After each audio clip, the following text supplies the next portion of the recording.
Bonjour à tous.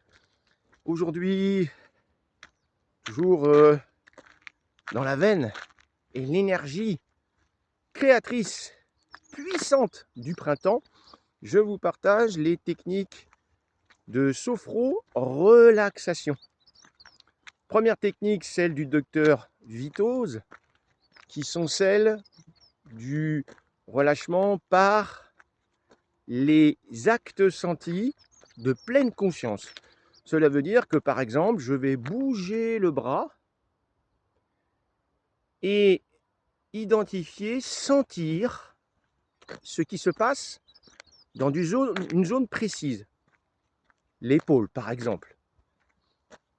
Muscles, tendons, os. Acte senti. Et vous allez passer du vagabondage cérébral habituel à la prise de conscience sensible de votre corps tel qu'il se trouve, au moment où il se trouve, dans l'acte.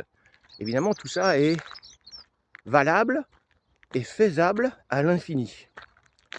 Ensuite, évidemment, la technique de relaxation de Monsieur Schultz, le training autogène de Schultz, qui utilise plutôt la lourdeur et la chaleur sous une forme d'auto-hypnose, on peut le dire, de légère saturation du conscient par un phrasé, une berceuse, qui vous plonge dans un état de bien-être évidemment très agréable, et vous finalisez par une programmation, une légère programmation qui vous dynamise dans ce qui fait sens dans votre vie sur des objectifs ou bien des pensées positives. Voilà.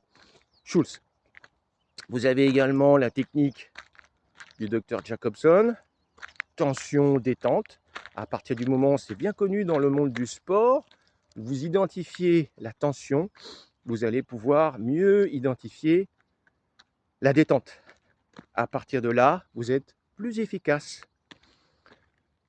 Tension, détente. Vous posez la main sur quelque chose de relativement mou, vous appuyez dessus, tension pendant quelques secondes, puis détente. Vous faites ça plusieurs fois et vous pouvez le faire avec des variantes. Les mains, les jambes, voilà, tension, détente. Jacobson. Relaxation coréenne.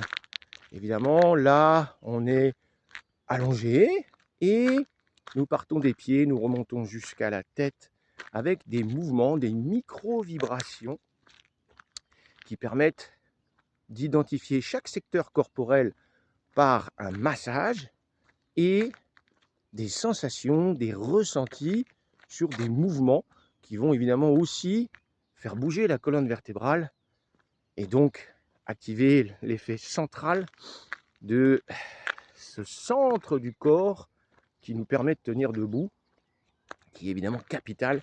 Et lorsque le stress intervient, il se loge souvent dans le dos, d'où l'expression « j'en ai plein le dos ». Cela permet une détente vraiment efficace. Relaxation coréenne. Et puis enfin, évidemment, je ne peux m'empêcher de vous parler de la relaxation aquatique, celle qui permet la détente totale dans de l'eau chaude. La relaxation aquatique qui passe d'abord par le corps, par des mouvements simples de déplacement. Vous n'avez plus qu'à vous laisser porter, flotter par l'eau. Puis ensuite, par un enchaînement d'une sophro de base simple, dans lequel vous serez totalement relâché de façon corporelle, ce qui permettra à votre esprit d'être libre et de oublier le temps et l'espace pour revenir à la source. L'eau, c'est notre lien commun. Nous sommes tous liquides et donc l'eau est un élément vital. Voilà pour les techniques de relaxation en sophrologie. Vous n'avez plus qu'à passer à l'action.